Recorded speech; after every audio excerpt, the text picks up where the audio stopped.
أعوذ بالله من الشيطان الرجيم আবাসা ওয়াতাওয়াল্লা তিনি ভ্রু কুঞ্চিত করলেন এবং মুখ ফিরিয়ে নিলেন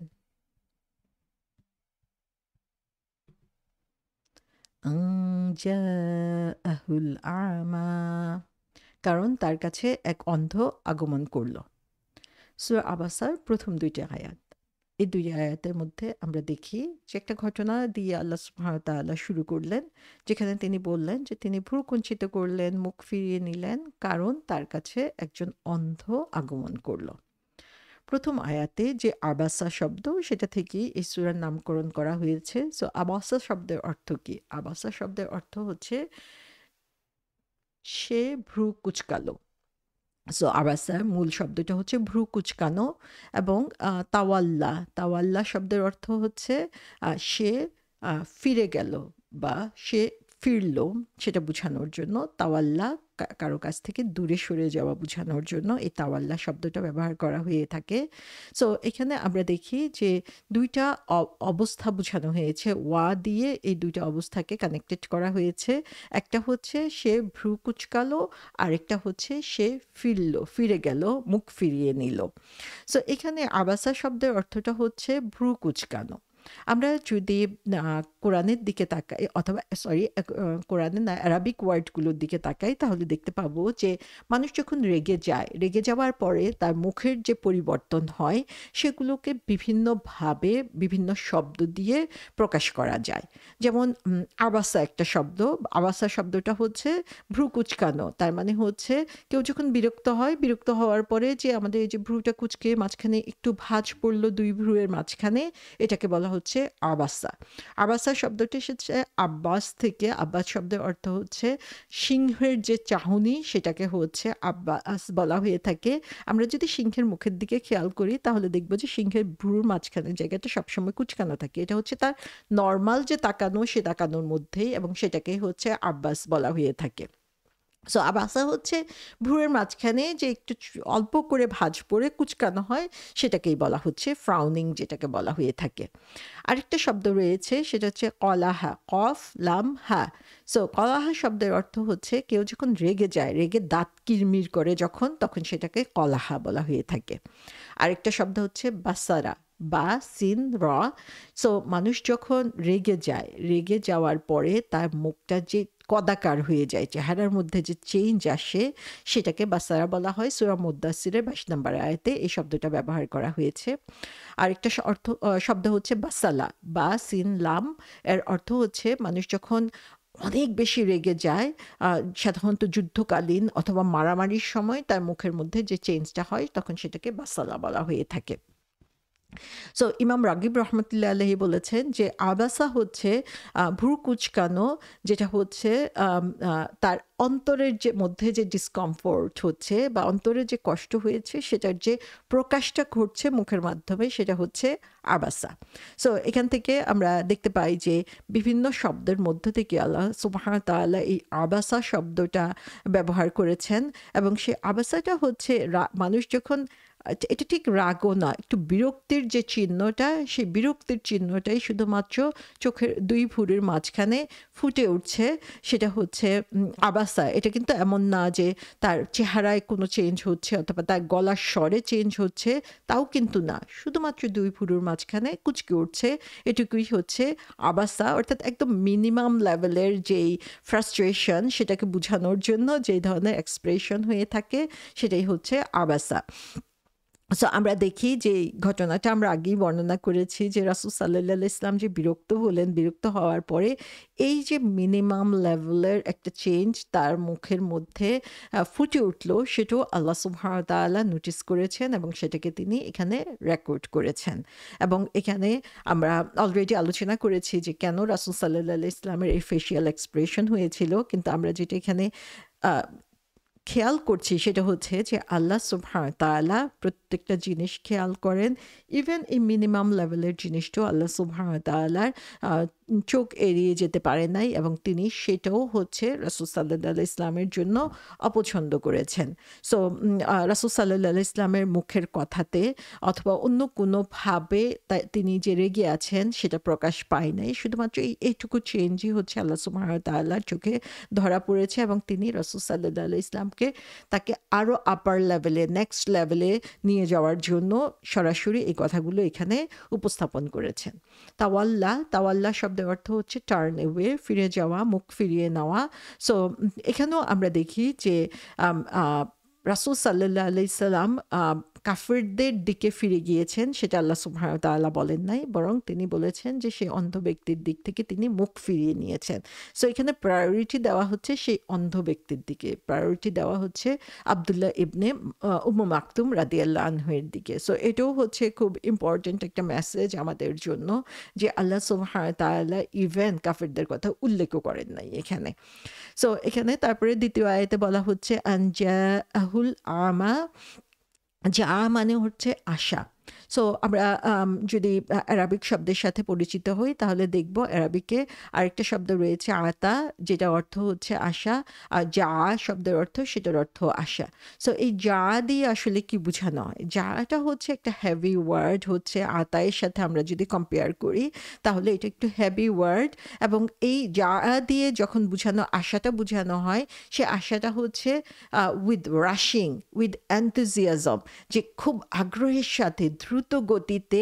এগিয়ে আসাটা হচ্ছে যা। সো যা দিয়ে বোঝানো হয় যে এটা একটি স্ট্রং ওয়ার্ড, যে এখানে লটস অফ এনথুজিয়াজম রয়েছে, প্রচুর আগ্রহ উৎসাহের চাপে আমরা যখন কোনো কিছুর দিকে এগিয়ে যাই সেটাকে হচ্ছে যা বলা হচ্ছে। তো এখানে আমরা দেখি যে আল আমা বলা হয়েছে, আল আমা মানে হচ্ছে ব্লাইন্ড বা অন্ধ। সো এখানে যে অন্ধ ব্যক্তির কথা বলা হয়েছে আব্দুল্লাহ ইবনে উম্মু মাকতুম রাদিয়াল্লাহু আনহু, তিনি আগ্রহের সাথে রাসূল সাল্লাল্লাহু আলাইহি সাল্লামের দিকে এগিয়ে এসেছেন। আল্লাহ সুবহানাহু ওয়া তাআলা সেই জিনিসটাও এখানে ফোকাস করেছেন। এখানে আমরা দেখি যে আব্দুল্লাহ ইবনে উম্মু মাকতুম রাদিয়াল্লাহু আনহুর পরিচয়, যে তিনি ছিলেন রাসূল সাল্লাল্লাহু আলাইহি সাল্লামের প্রথম স্ত্রী খাদিজা রাদিয়াল্লাহু আনহার ফার্স্ট কাজিন, এবং খাদিজা রাদিয়াল্লাহু আনহার বাবা খুয়াইলিদ এবং আব্দুল্লাহ ইবনে উম্মু মাকতুম রাদিয়াল্লাহুর মা উম্মে মাকতুম, তারা হচ্ছে পরস্পর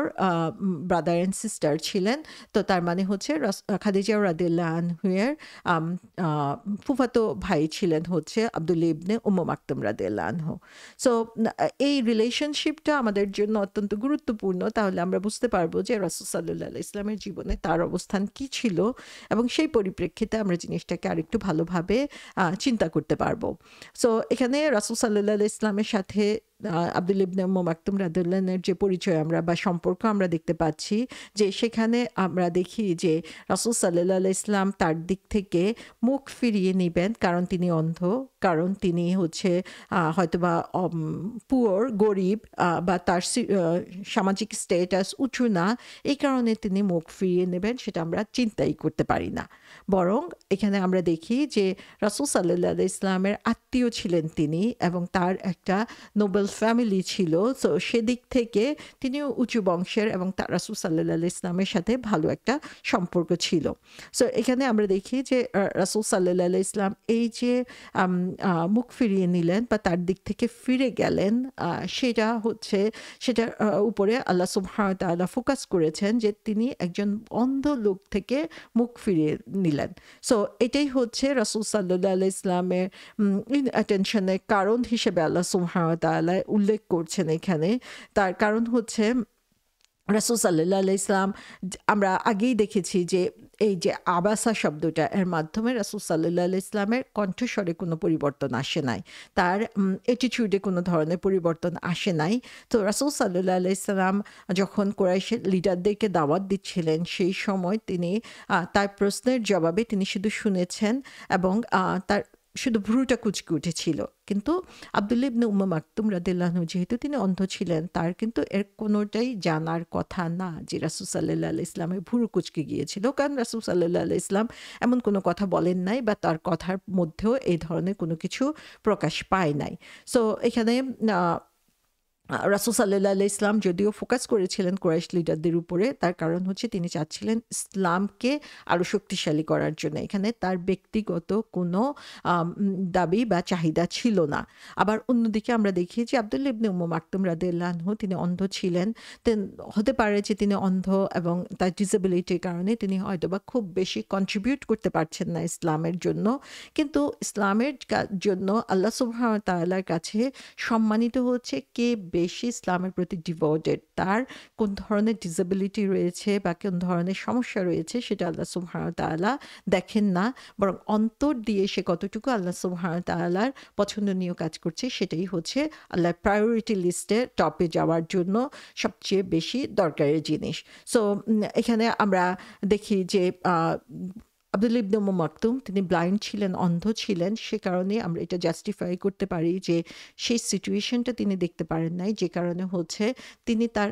যেই নর্মাল বিহেভিয়ার বা আদব কায়দার বাইরে যেয়েই রাসূল সাল্লাল্লাহু আলাইহি ইসলামকে সেখানে ইন্টারাপ্ট করেছিলেন। তার একটা বিশেষ কারণ হচ্ছে তিনি অন্ধ ছিলেন, তিনি পরিস্থিতিটা বুঝতে পারেন নাই। সো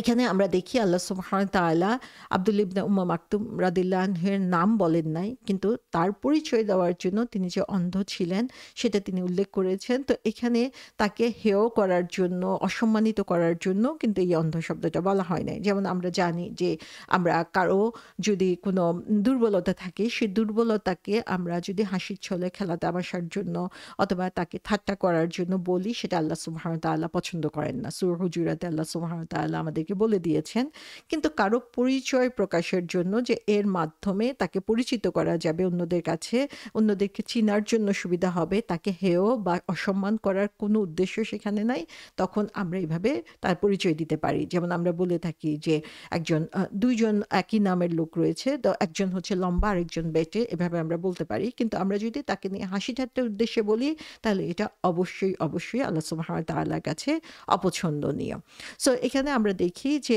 আল্লাহ রাব্বুল আলামিন যেই কারণে হচ্ছে ফোকাস করছেন এই সাহাবার উপরে, তার কারণ হচ্ছে তার একটা ডিসেবিলিটি রয়েছে। সো এখানে আমরা দেখতে পাই যে একজন মানুষ যাদের ডিসেবিলিটি, সেটা যে কোনো ধরনের ডিসেবিলিটি হতে পারে, যাদের এই ডিসেবিলিটি রয়েছে তারা আসলে কত ধরনের চ্যালেঞ্জের মধ্য দিয়ে তাদেরকে যেতে হয়। ইভেন দিন শিখার জন্য অন্যরা যেই ধরনের সুযোগ পায়, একজন মানুষ যার শারীরিক অথবা মানসিক বিকলাঙ্গতা আছে, সে কিন্তু সেভাবে সেই সুযোগটা পাচ্ছে না। সো এটাকে আমাদের অ্যাপ্রিসিয়েট করতে হবে যে একজন মানুষ তার সমস্ত ডিসেবিলিটিকে পাশে রেখে ইসলামের জন্য, দিনের জন্য, দিনকে শিখার জন্য যখন আগ্রহ ভরে এগিয়ে আসে, তখন সেটাকে আমাদের সবকিছুর উপরে গুরুত্ব দিতে হবে। কারণ তাদের যেই শর্টকামিংস বা চ্যালেঞ্জগুলো রয়েছে সেগুলো সম্পর্কে আমাদেরকে সচেতন হতে হবে। এবং আমরা দেখি যে আল্লাহ সুবহানাহু ওয়া তাআলা আল আমা বলে সেই জিনিসটার উপরই ফোকাস করেছেন। এবং তারা হচ্ছে দেখা যায় যে তাদের সমস্যার কারণে তারা নিজেদের মধ্যে এক ধরনের ক্ষুদ্রতা অনুভব করে এবং সোশ্যালি আইসোলেটেড হয়ে থাকে। তো যে কারণে হচ্ছে একজন মানুষ যে কোনো ধরনের ডিসেবিলিটি তার থাকুক না কেন, সে আমাদের কাছ থেকে আরও বেশি অ্যাটেনশন দাবি করে, আরও বেশি কম্প্যাশন দাবি করে যে আমরা তাদের প্রতি আরও বেশি খেয়াল দিব। ইসলাম আমাদের কাছে সেটাই পছন্দ করে। তো এই কারণে আমরা আসলে চিন্তা করতে হবে যে আমাদের যে ইসলামিক ফ্যাসিলিটিসগুলো রয়েছে বা যারা আমরা দিনের পথে কাজ করি, ইসলামের কথা বলি, তখন যাদের শারীরিক সমস্যা বা মানসিক সমস্যা রয়েছে তাদের প্রতি আমাদেরকে বিশেষভাবে গুরুত্ব দিতে হবে, তাদের সিচুয়েশনটা বোঝার জন্য চেষ্টা করতে হবে। যেমন মসজিদ বা ইসলামিক সেন্টারে হুইল চেয়ার অ্যাক্সেস আছে কিনা, তাদের বসার জন্য পর্যাপ্ত জায়গা বা সুযোগ রয়েছে কিনা, তারপরে সাইন ল্যাঙ্গুয়েজের ব্যবস্থা আছে কিনা, এই জিনিসগুলোর উপরে আসলে আরো বেশি ফোকাস করতে হবে। কারণ আল্লাহ সুবহানাহু ওয়া তাআলা তাদেরকে স্পেশাল কিছু ক্যারেক্টার দিয়ে তৈরি করেছেন এবং সেগুলোর প্রতি আমাদেরকে আরো বেশি কম্প্যাশনেট হতে হবে। সো এখান থেকে একটা আয়াতের মধ্যে আমরা দেখতে পাই যে আল্লাহ সুবহানাহু ওয়া তাআলা একটা শব্দ উল্লেখ করে আমাদের জন্য অনেক গুরুত্বপূর্ণ মেসেজ এখানে দিয়ে দিয়েছেন। তো এই যে দুইটা আয়াত আমরা দেখলাম, প্রথমেই দুইটা আয়াতের মাধ্যমে আল্লাহ সুবহানাহু ওয়া তাআলা কিছু কথা বলেছেন। এখানে কোথাও কিন্তু বলা নাই যে এটা রাসূল সাল্লাল্লাহু আলাইহি ওয়াসাল্লামকে উদ্দেশ্য করে বলা হয়েছে। তিনি এখানে থার্ড পারসন ব্যবহার করেছেন যে তিনি তার ভ্রু কুঞ্চিত হলো, তিনি মুখ ফিরিয়ে নিলেন। সো এই যে থার্ড পারসন ব্যবহার করা, এটা আসলে যে ইনডাইরেক্টলি কথা বলা, এটা আল্লাহ সুবহানাহু ওয়া তাআলার রাসূল সাল্লাল্লাহু আলাইহি ওয়াসাল্লামের প্রতি যে ভালোবাসা, যে মহব্বত, সেটারই প্রকাশ আসলে। সো এখানে বলা হচ্ছে যে আল্লাহ বলেন নাই যে তুমি মুখ ফিরিয়ে নিয়েছো, তোমার ভ্রু কুঁচকে গিয়েছিল। কারণ যখন এটা হতো তখন বোঝা যেত যে এটা মোর অ্যাটাকিং ওয়েতে বলা হচ্ছে। সো আল্লাহ সুবহানাহু ওয়া তাআলা থার্ড পারসন ব্যবহার করে আসলে going easy with that person. এবং আমরা জানি যে যদিও রাসূল সাল্লাল্লাহু আলাইহি ইসলামের নাম বলা হয় নাই, কিন্তু রাসূল সাল্লাল্লাহু আলাইহি ইসলামকে উদ্দেশ্য করে এই কথাগুলো বলে দেওয়া হয়েছে। তো এখানে এটা আল্লাহ সুবহানাহু ওয়া তাআলার কথার স্টাইল থেকেই আমরা দেখতে পাই যে রাসূল সাল্লাল্লাহু আলাইহি ইসলামকে তিনি আসলে কত ভালোবাসেন এবং তার কারেকশনের উদ্দেশ্যেই তিনি এই কথাগুলো বলেছেন। আমরা যদি একটা ক্লাসরুমের কথা চিন্তা করি, যে একটা ক্লাসরুমে কোনো একজন টিচার কোনো একজন ছাত্রকে সে আসলে স্পেশালি বলতে চান যে সে পরীক্ষায় ভালো করে নাই এবং তার কি ধরনের সমস্যা হয়েছিল। সো আমরা যদি সেই টিচার যদি বলে যে ক্লাসে একজন স্টুডেন্ট রয়েছে যে হচ্ছে ক্লাসে পরীক্ষাতে ভালো করে নাই, সে এরকম অ্যান্সার করেছে, তাহলে দেখা যাবে যে সেই ছাত্রটা নিজে ঠিকই বুঝতে পারবে যে তার এই ভুলটা হয়েছিল এবং এটা করা তার উচিত হয় নাই, এবং সে এটার ব্যাপারে সচেতন হবে। কিন্তু সে যেহেতু কেউ জানলো না যে তাকে উদ্দেশ্য করে বলা হয়েছে, সে মনে মনে আসলে মোর কমফোর্টেবল হবে। কিন্তু যদি টিচার বলে যে তুমি ভুল করেছো, তুমি এক্সাম খাতে এসব লিখেছো, তখন দেখা যাবে সে নিজেকে অনেক বেশি ছোট এবং হেয় মনে করবে, এবং এটা তার জন্য সে অনেক কষ্ট পাবে এটার মাধ্যমে। তো এই যে কথা বলার যে স্টাইল আমরা আল্লাহ সুবহানাহু ওয়া তাআলার এখান থেকে দেখতে পাচ্ছি যে কত এলিগেন্ট ওয়েতে আল্লাহ সুবহানাহু ওয়া তাআলা কথাটা বলেছেন, যে রাসূল সাল্লাল্লাহু আলাইহি সাল্লামকে উদ্দেশ্য করে তিনি বলেছেন, কিন্তু তাকে তিনি হার্ট করেন নাই। যে খুব ভালোবাসা, খুব মহব্বত দিয়েই তিনি তার তিনি যে ভুলটুকু করেছেন, যদিও আমরা জানি যে এটা এমন কোনো মেজর ভুল না, কোনো গুনার কাজ তিনি করেন নাই, কিন্তু তারপরে সেটা আল্লাহ সুবহানাহু ওয়া তাআলা তাকে এত সুন্দরভাবে বুঝিয়ে দিয়েছেন। সো এই ওয়েতে আসলে আমরা দেখি যে মানুষকে হার্ট না করেও কিভাবে হচ্ছে সংশোধন করা যায় এবং সংশোধনের চেষ্টা করা যায়, সেটা আল্লাহ সুবহানাহু ওয়া তাআলা আমাদেরকে দেখিয়ে দিয়েছেন। সো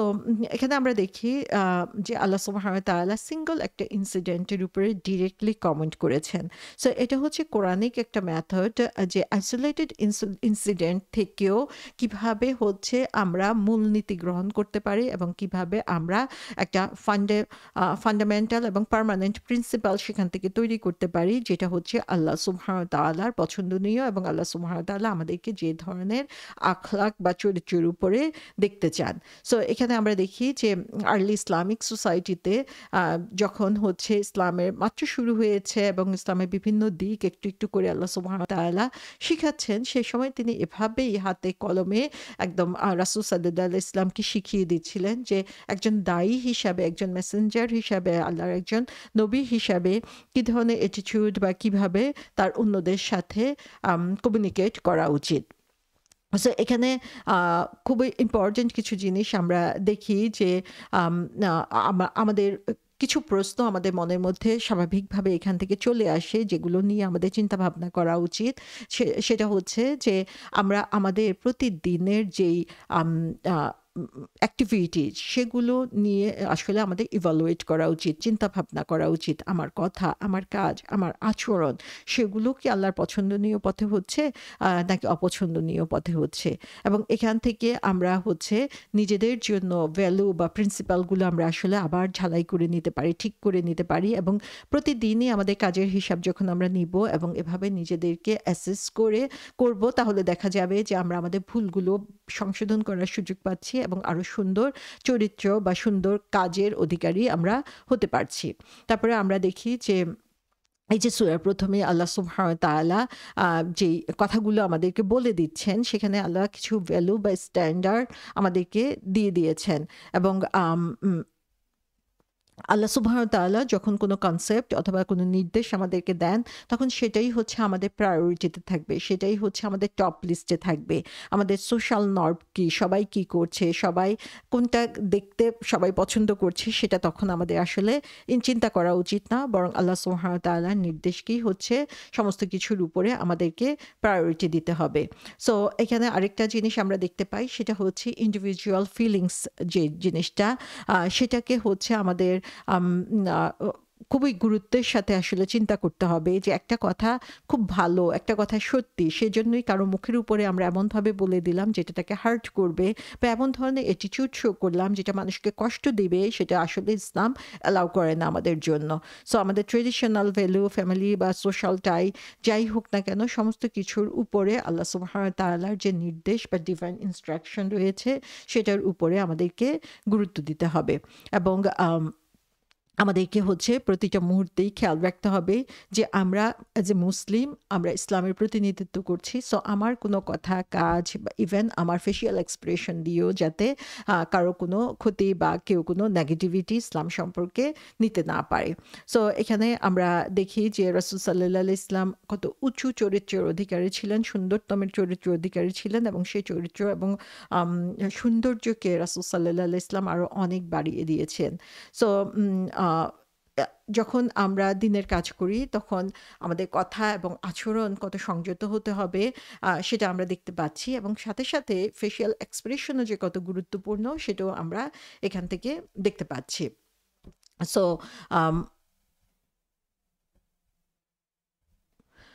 আরেকটা জিনিস আমরা এখানে দেখি যে আমাদের আমরা যাদের সাথে কাজ করি বা যারা হচ্ছে মুসলিম, যারা হচ্ছে ইসলামের কথা ফলো করছে, তাদের ব্যাপারেও আমাদের অ্যাটিটিউড কেমন হবে, সে ব্যাপারে আমাদেরকে চিন্তা করতে হবে যে আমরা যাতে আমাদের যারা সহযোগী রয়েছে, সহকারী রয়েছে, আমাদের সঙ্গে যারা রয়েছে অ্যাজ এ মুসলিম, তাদের ব্যাপারে আমরা যাতে সম্মানের সাথে আমরা কথা বলি, সম্মানের সাথে কাজ করি, এবং ডাজন্ট ম্যাটার তার সোশ্যাল স্ট্যাটাস কি বা সে নিজে কি, বরং একজন মুসলমান হিসাবে তাদের সাথে সম্মানের সাথে আমাদেরকে কথা বলতে হবে এবং কাজ করতে হবে। সো এখানে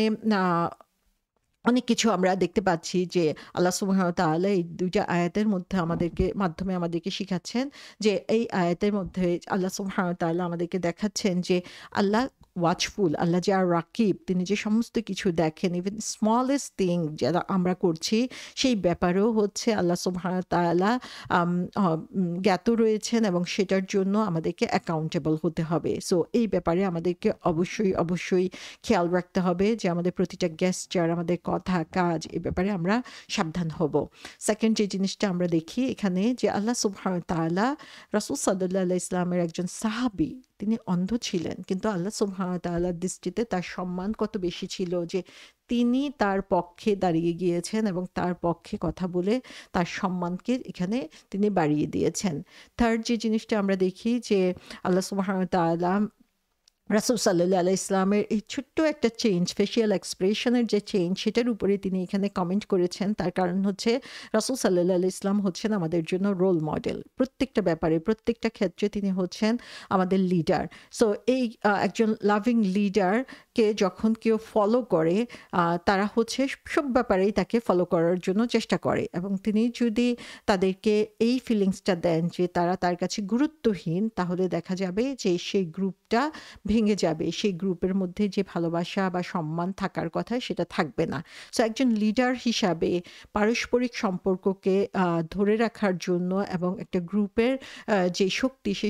শক্তিকে বাড়ানোর জন্য প্রত্যেককে হচ্ছে সম্মান দিয়ে কথা বলতে হবে। এবং এটা আমরা রাসূল সাল্লাল্লাহু আলাইহি ইসলামের জীবনেই দেখেছি যে যেই সাহাবা যখন তার সাথে কথা বলেছেন, কাজ করেছেন, তিনি ফিল করেছেন যে তিনিই হচ্ছেন রাসূল সাল্লাল্লাহু আলাইহি ইসলামের সবচেয়ে পছন্দের। রাসূল সাল্লাল্লাহু আলাইহি ইসলাম তার ব্যাপারেই সবচেয়ে বেশি কেয়ার করেন। তো এখানে আমরা দেখতে পাচ্ছি যে আল্লাহ সুবহানাহু ওয়া তাআলা রাসূল সাল্লাল্লাহু আলাইহি ইসলামকে ঠিক এভাবেই দেখতে চান যে তিনি কাউকে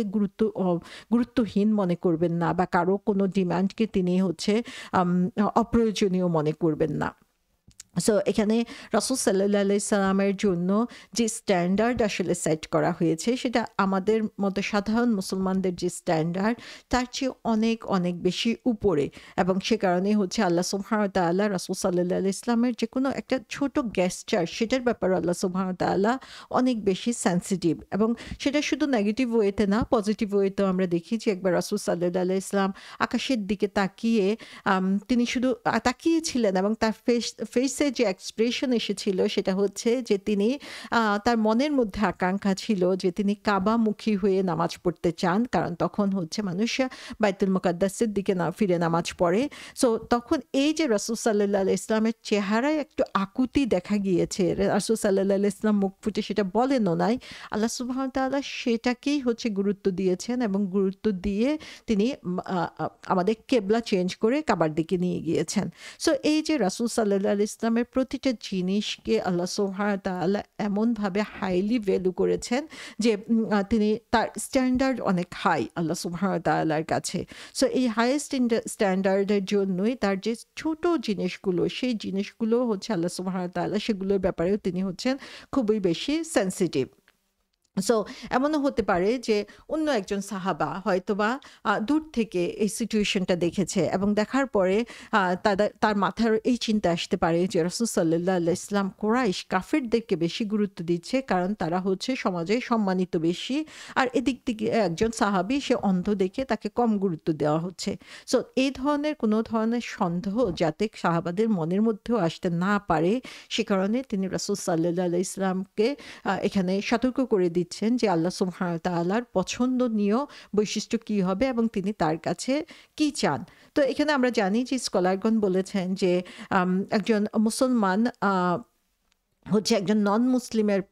ব্যাপারে একটু বেশি গুরুত্ব দিতেই পারে যখন সে ইসলামের ব্যাপারে জানতে চায়, কারণ হচ্ছে একজন মুসলিমের অ্যাক্সেস আছে, তার জানার সুযোগ আছে, কিন্তু একজন নন মুসলিম হয়তোবা এখন যে প্রশ্নটা করছে সেটাই হচ্ছে তার জানার একমাত্র সুযোগ, এবং তখন যদি আমরা তাকে সঠিকভাবে জবাব না দেই, তার দিকে মনোযোগ না দিই, তাহলে সে হয়তো ইসলাম সম্পর্কে সবসময় অজ্ঞাতই থেকে যাবে। সো যে কারণে হচ্ছে তাদের অবস্থা পরিপ্রেক্ষিতে নন মুসলিমদেরকে মুসলিমদের উপরে প্রায়োরিটি দিতে হবে। কিন্তু এখানে আমরা দেখি যে আল্লাহ সুবহানাহু ওয়া তাআলা রাসূল সাল্লাল্লাহু আলাইহি ইসলামের জন্য পছন্দ করেছেন তিনি যাতে যে হচ্ছে আগ্রহী, যে হচ্ছে মুসলমান তার উপরেই হচ্ছে বেশি খেয়াল করেন এবং তাকেই হচ্ছে বেশি গুরুত্ব দেন।